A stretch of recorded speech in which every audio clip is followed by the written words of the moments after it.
这一路上走走停停，顺着少年漂流的痕迹，迈出车站的前一刻，竟有些犹豫。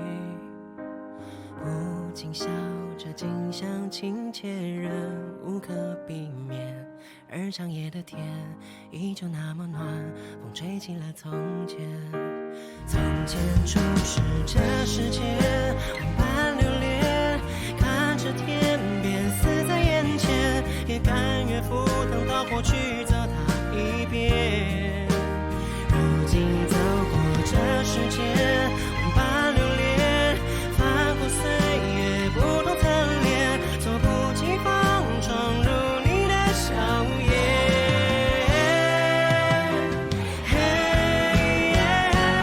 我曾难自拔于世界之大，也沉溺于其中梦话，不得真假，不做挣扎，不去消化。我曾将青春翻涌成塔，也曾指尖弹出盛夏，心之所动，且就随缘去吧。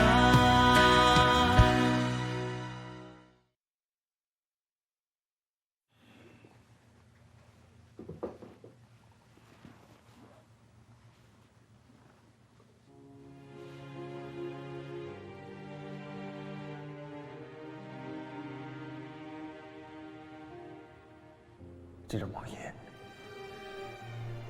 这毛衣你10年前送我的，到今天我还留着。我知道你对我好。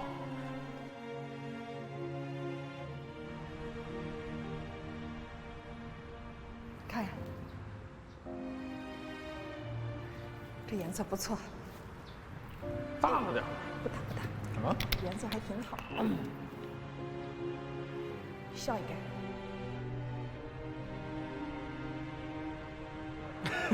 可以啊，别笑太多了。水要。行，我知道，我知道。深呼吸，深呼吸。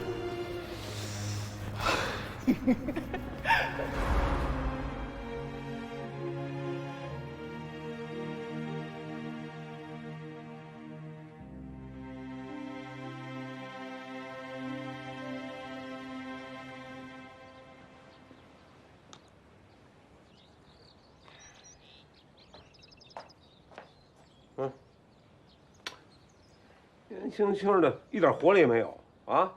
成天唉声叹气的，真是哪儿那么多烦心事儿啊？年纪轻怎么就能没有烦心事儿呢？我们这一代压力比你们大呀。你们是为那电影啊？电影的事儿愁不到我，我又没钱，也轮不到我愁。那愁什么呀？你说说来，我给你排解排解。行啊，我给你念叨念叨。爸。你跟牛妈做朋友多少年了？少说10来年有了。她对你还不错啊。没事儿的时候是不错，有事儿，反正我首当其冲是炮灰。问这干嘛？你看你敏感的，我就是遇到了一些事情，我想不通，我类比一下。假如您觉得，您跟牛妈的这个友谊地久天长，但是突然有一天，牛妈她跟你说，我不想跟你玩了，她把你交给胡同口的李老太太了，那你会原谅她吗？为什么不跟我玩了？原因就在这儿，她不告诉你理由，但是就以你们俩这么多年的交情和对彼此的了解，你是不是会觉得牛妈的心里肯定有苦衷？哎，对什么对啊？我是那种缺朋友的人吗？更何况你牛妈这种不着调的人，不跟我玩拉倒。嘿，哎，那小子不一样啊！刚一出道，那经纪人就跟他在一块儿，啊，他在北京无亲无故的，那经纪人就是他亲人，突然之间不跟他玩了，这搁正常人谁受得了啊？不是那要是您会告诉他原因吗？告诉他有告诉他的原因，不告诉他，也有不告诉他的理由。等于没说。拉倒，自个儿琢磨了。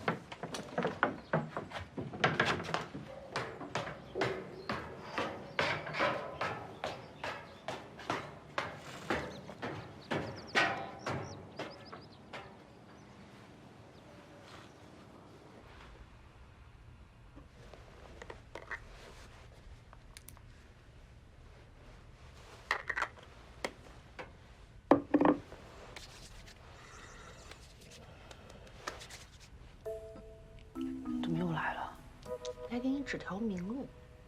滕丹的事儿，你应该告诉郝泽宇。为什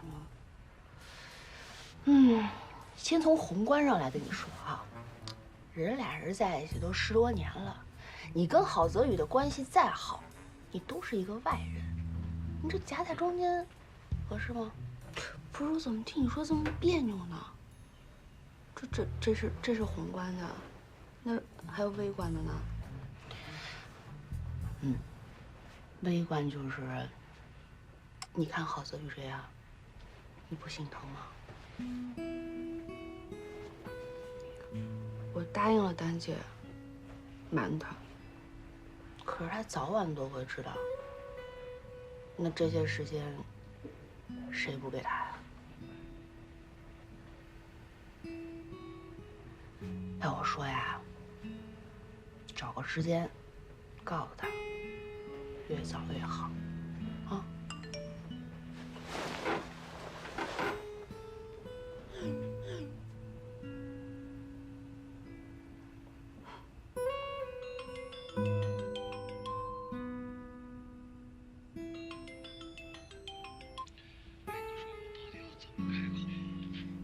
什么要怎么开这口？你说句道歉有那么难啊？我自己我编了好几种 style 啊，我说给你，你听听啊。第一种，掏心掏肺型的。对不起，之前是我做的太过分了。糊弄叫卖型的。之前呢，是我做了很多的混蛋事儿，我也说了很多的混蛋话，对不起了您嘞。这第三种。不是你能不能严肃点啊？我这认真跟你讨论问题呢。你要再这样，我不去了啊。好，我觉得第二种就挺好，是吗？不是，我那后边还好几种呢，你没看完呢，你就给我下定义。哎，说真啊，其实我觉得，你只要出现，站在丹姐面前。你什么都不用说，丹姐就能懂。你为什么突然想开了？放下了。那为什么突然放下了？你10万个为什么呀？哎呀，就是之前呢，我一直不肯承认。对我来说，他是个很重要的人。上回我回去求你为例，其实我就一直在想，如果当时被扣下的人是滕丹，我会怎么做呢？你当然肯定也是义无反顾的去救他啊。所以这人啊，之所以口是心非，还是因为没被逼到那份儿上。真到了生死攸关的时候，我就得让你知道。对我来说，你真的很重要。合着你那天去救龙妈说，你觉得是生死攸关的时刻？哎呀，也不是，那就是什么事儿你都得往最坏的结果打算嘛，是吧？到时候那结果呢，只要有那么一点点的好，就很容易开心了。你这叫什么？你这叫悲观的乐观主义精神。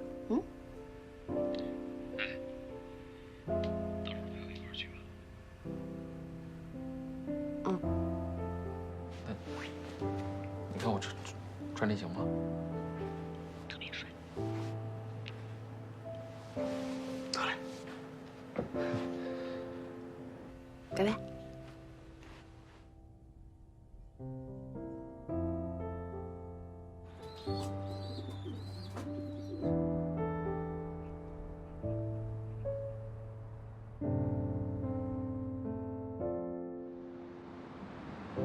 开春后第一场春雨，本市将有大幅度降温，请各位市民注意早晚温差，注意防寒保暖。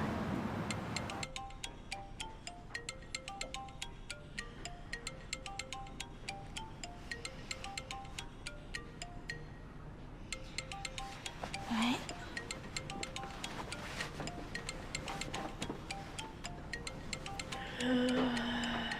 谁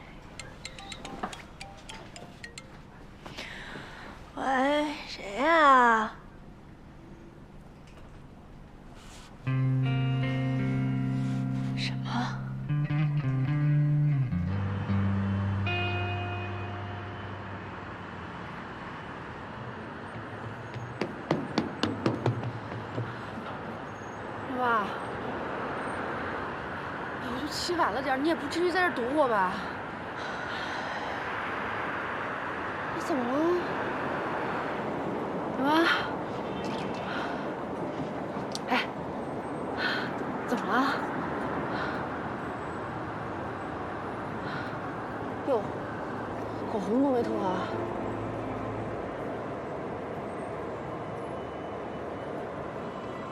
怎么了？出什么事儿了吗？说话呀！疼蛋死了，自杀了。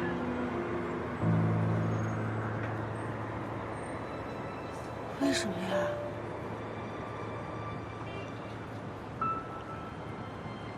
啊？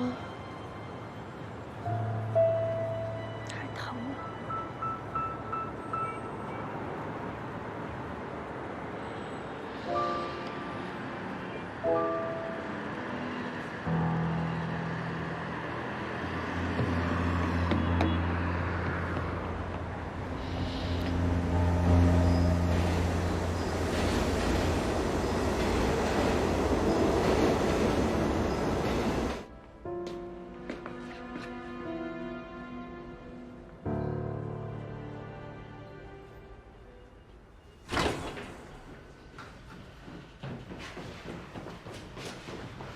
哎呦我的天呐，姐，你终于来了，我等你快2小时了。哎，那什么，帮我收拾收拾行吗？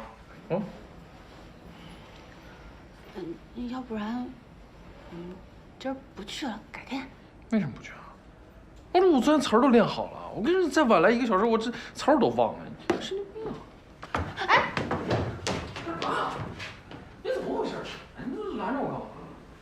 你这不舒服啊？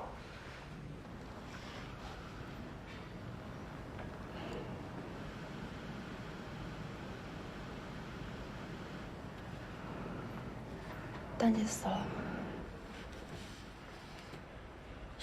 什么玩意儿？丹姐自杀了。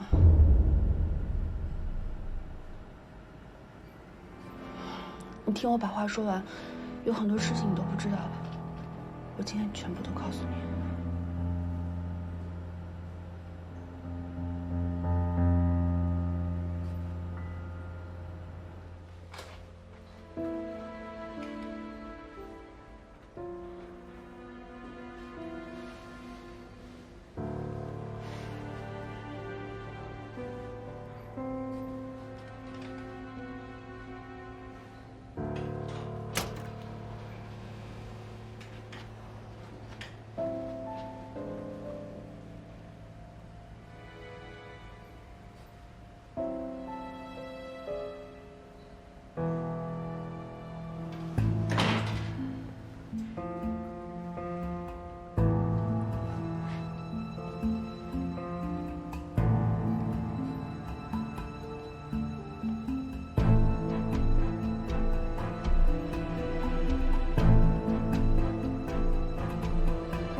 慢慢的流，掩盖再不帮他一次，这件事情无论怎么发展，都跟我没关系。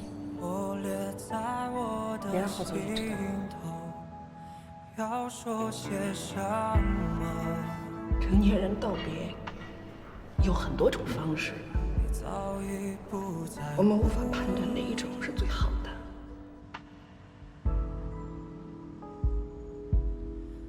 爱上的你，将一切都抹去。福子，哎，我虽然是把它抛给了你们，可这个宝我押对了。这样吧，我知道你要离开我，却无法去停止，让眼泪掉下来。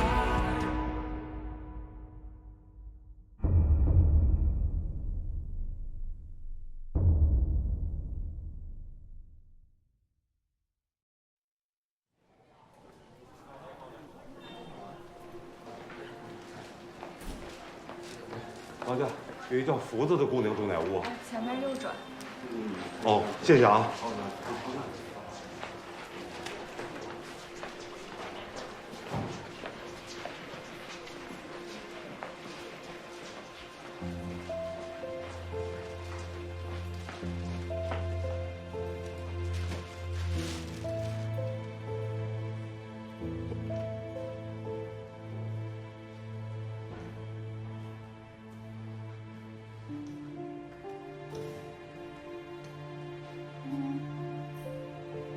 爸，哎，你怎么在这儿？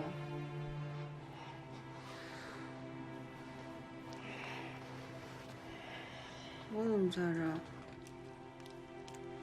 再来块巧克力。那我撕开啊！不忘自个儿是格格。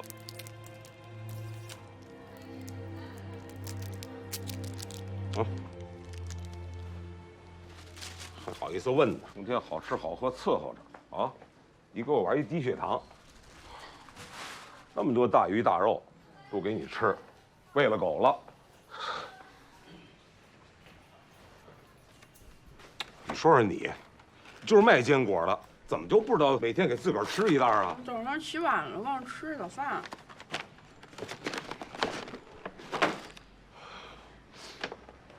谁给我送来的？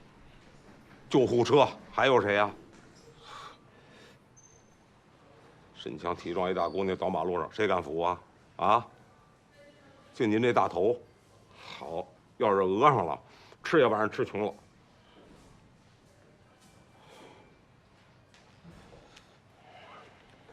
这小子忒混蛋了，哎，打电话把我叫过来，他没影了。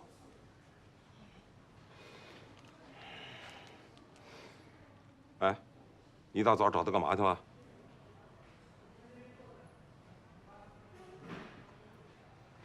真得死了。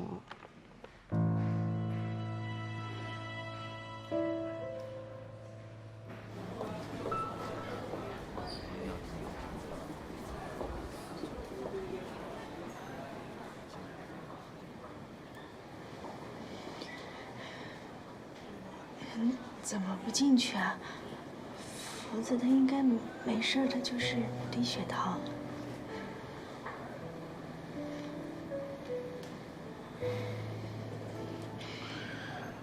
我就是觉得我挺天赋异禀的，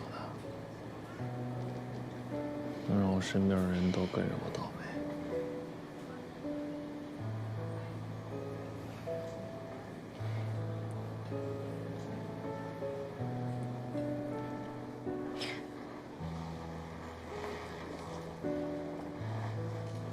小雨，就没什么要问问我的吗？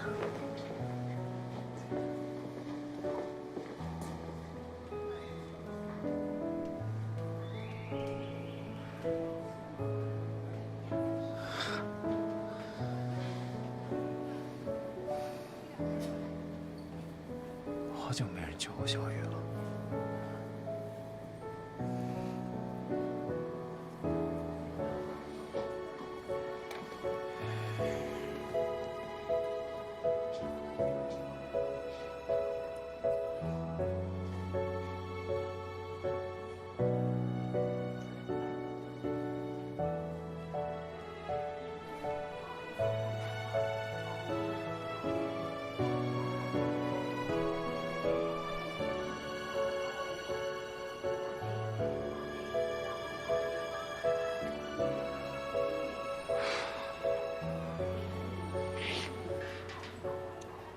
福子打着葡萄糖睡着了，睡醒了就能走了。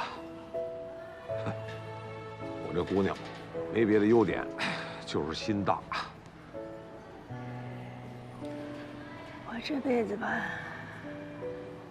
最恨来医院。反正今年来的特别勤，都是陪同单。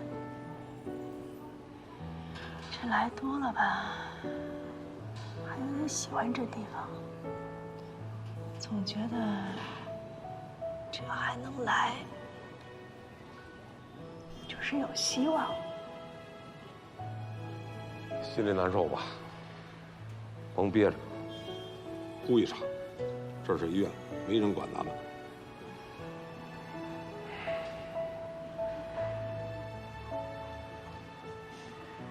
不想哭，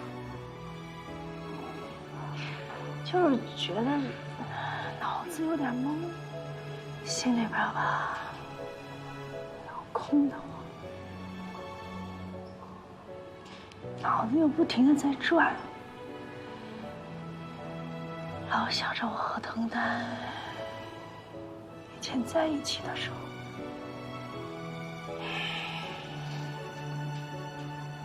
嗯，那小子呢？我现在还真挺担心他的。我刚来医院的时候，他在门口坐着呢，听见福子没事儿就走了。他一直都在对我笑，笑的吧，笑得我心里特难受。我也不知道这时候瞒着他是对还是错。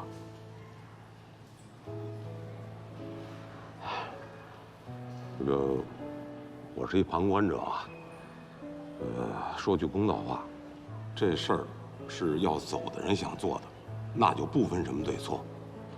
想走的人这样走，就是想咱们活着的人好好活着。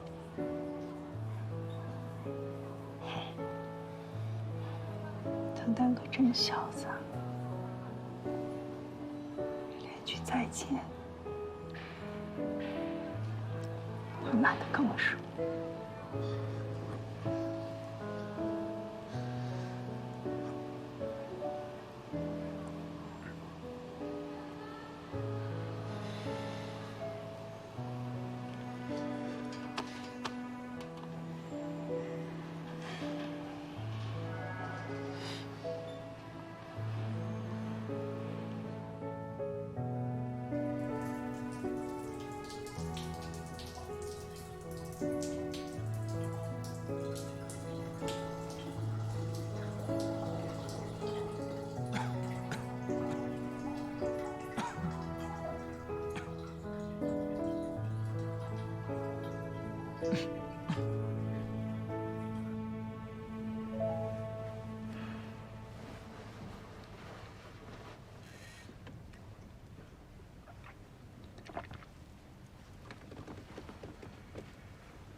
我找了你半天，原来你在这儿啊！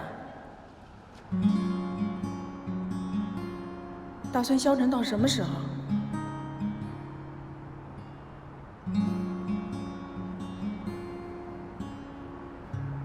你看看你这样子，还像个人吗？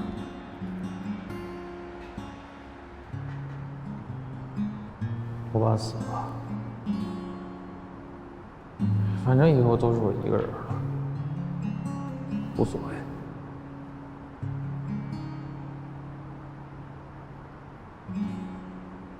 哎，你在帮我搞忙呗？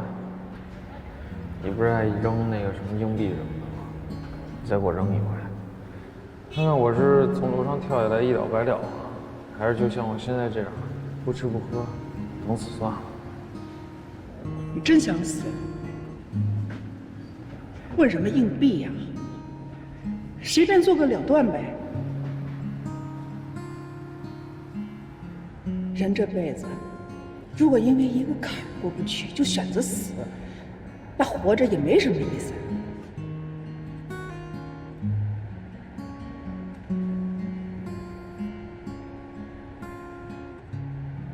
除了亲人，你还有朋友，还有我，还有你自己。不管发生什么事儿，都应该好好的活着，才是最重要的。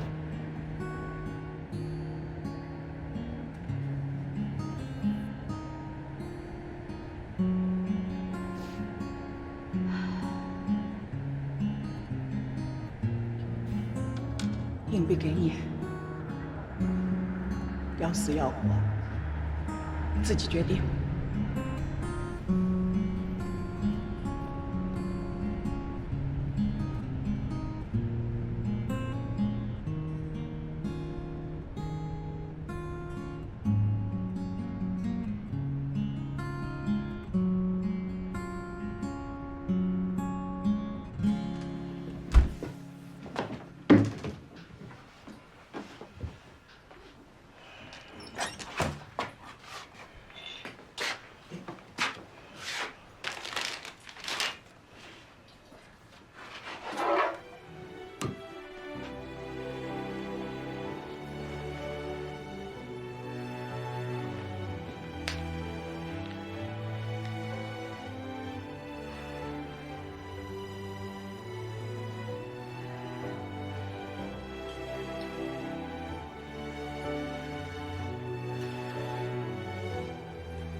我不卖保险，我命没那么值钱。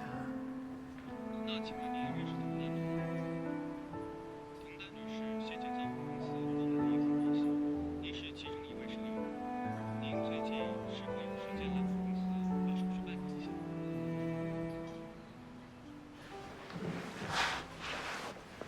滕丹是自杀，怎么会有保险啊？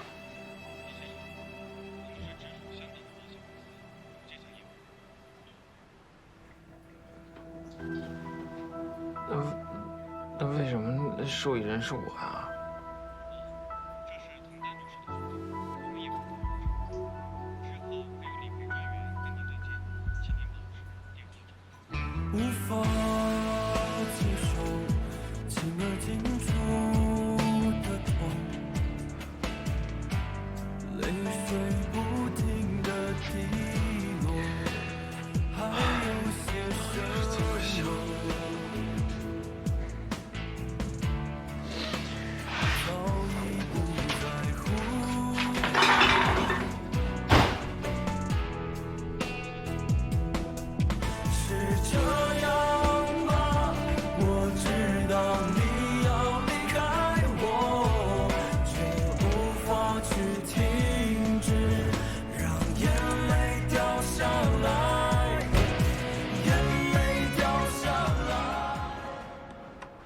还是不肯见人？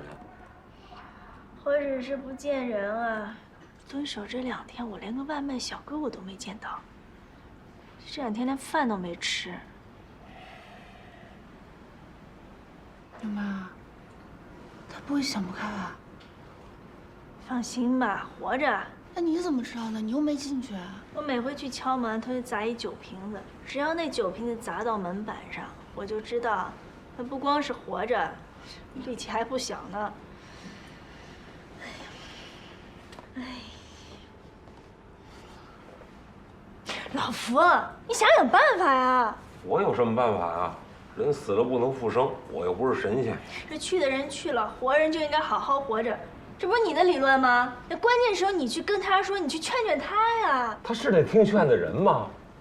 尤其这种事儿，谁劝也没用。那怎么办呢？也不能放着不管呀。最亲的人去世了，心里肯定难受，给他点时间，没准自个儿就好了。那万一好不了呢？丹姐去世前1天，郝泽宇刚下决心要跟丹姐道歉。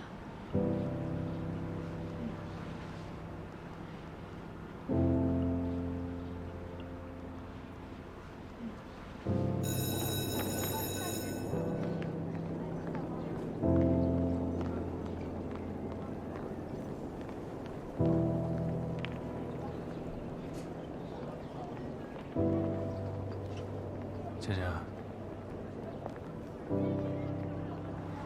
我想跟你聊聊。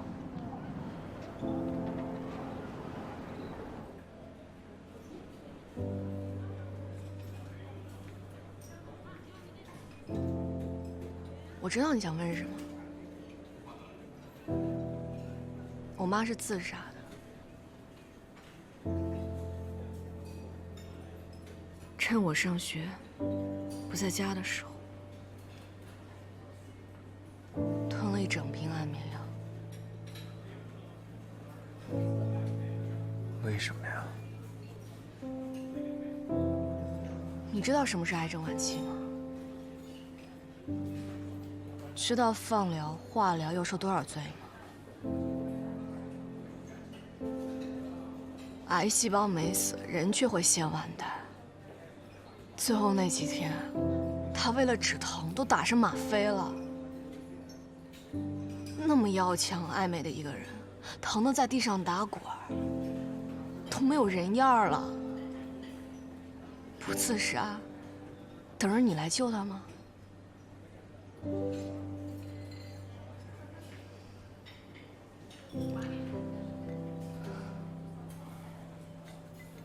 为什么不送他去医院呢？现在医疗水平那么发达，癌症也是有可能治好的。如果我爸说了，他回家就是为了躲着你、瞒着你。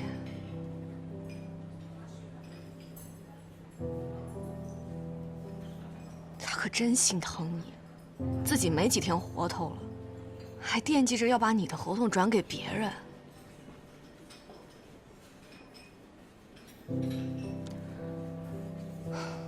你不知道吧？你演那个电影，是他病秧秧卖惨卖回来的。他可真能为你低三下四啊！这些年，他把所有的心思都花在你身上。他管过我跟我爸吗？你凭什么指责我们啊？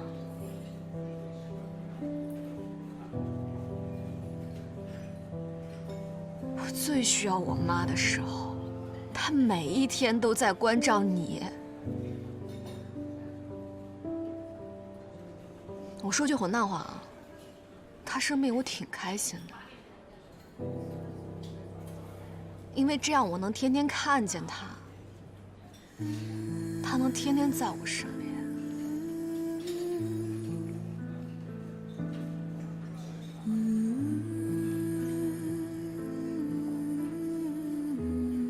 哦，对了，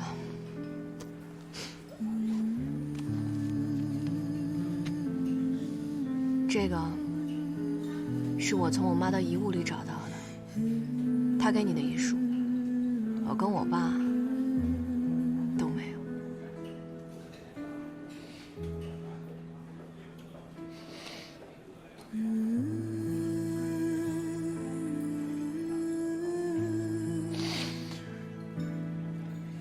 姐姐，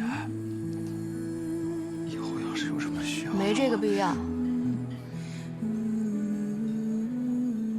我就是替我妈不值。这些年，她所有的心思和心血都放在了你的身上，而你呢，你却还是一滩扶不上墙的烂泥。我对你唯一的需要，就是离我远一点，省得我一看见你，就想起我妈。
你为什么不送他去医院啊？我尊重他的选择和决定。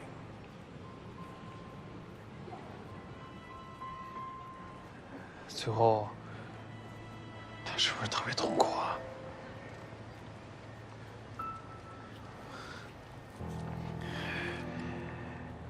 对不起，但凡我要是争点气，丹姐可能现在就会开开心心的在家享受天伦之乐了。没有什么担当，人都已经走了，你现在才来道歉，我总不能说你多此一举吧？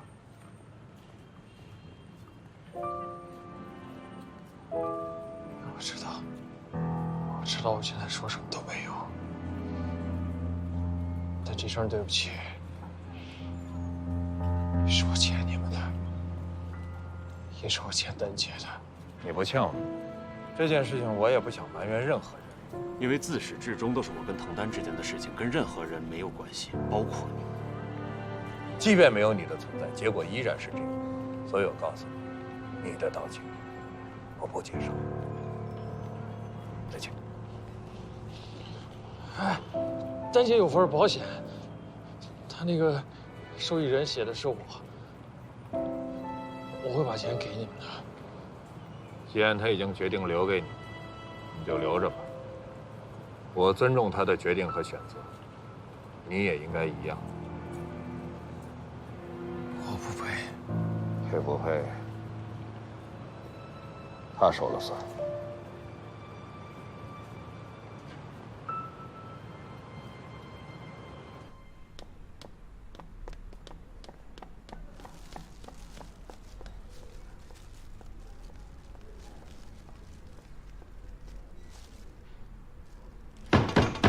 小雨，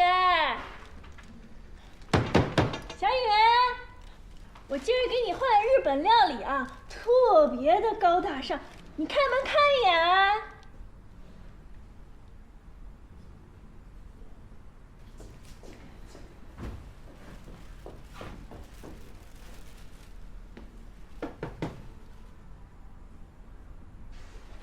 小雨，你不开门也行，你更原来是你扔个酒瓶子啊，小雨。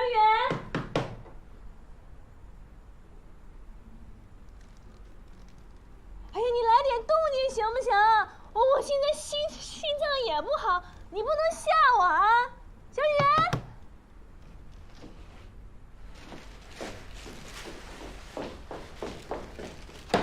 小雨，你再不开门，我找人冲进来了啊！小雨，小雨。你出门了？出门挺好的，那个散散心啊。我去见唐丹家人了。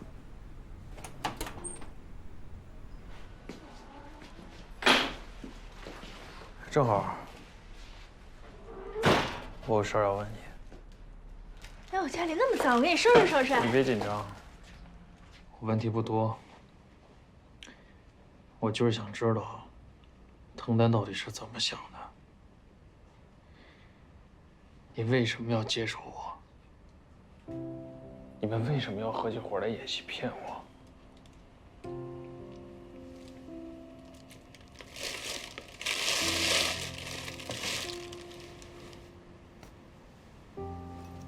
当儿确诊之后呢，我也问过他最后一个问题，因为前两个问题在我这儿根本就不存在。我跟她是从18岁就认识的好姐妹，她心里想什么，我都知道。只要是她张口，别说是你，就算是原子弹，我都得接着。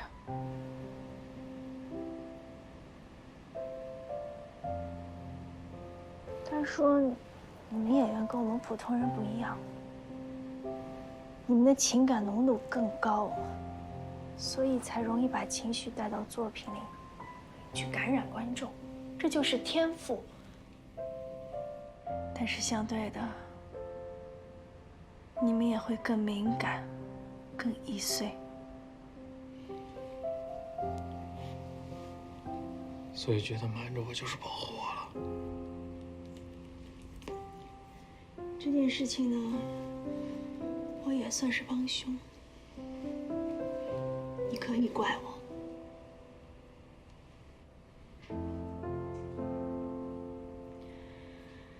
要是没有什么解决方法呢，就先把肚子填饱。人活着就得吃，就得喝，就得顺着时间往前走。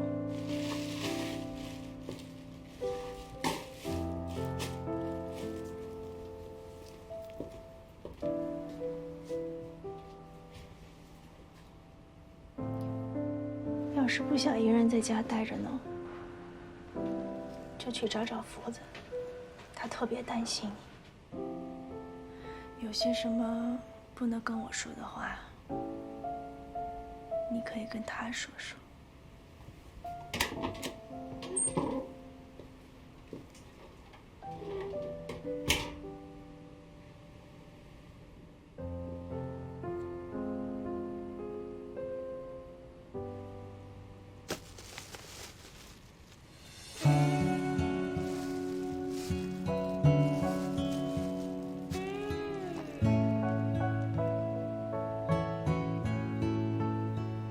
除了亲人，你还有朋友，还有我，还有你自己。不管发生什么事儿，都应该好好的活着，才是最重要的。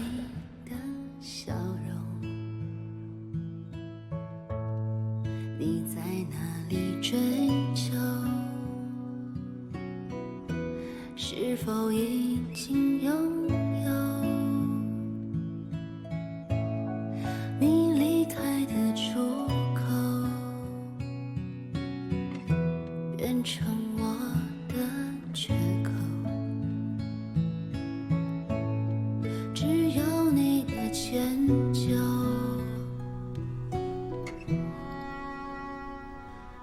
我们不是对手。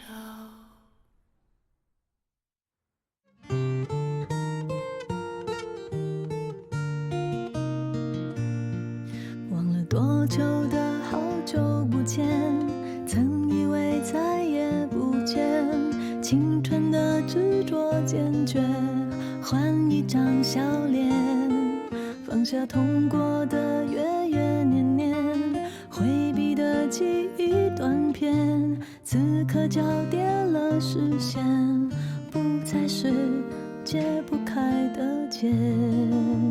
我们投入爱所愿，不再是一厢情愿，遗憾轻描淡写，流失坏的泪，从此没有心事了。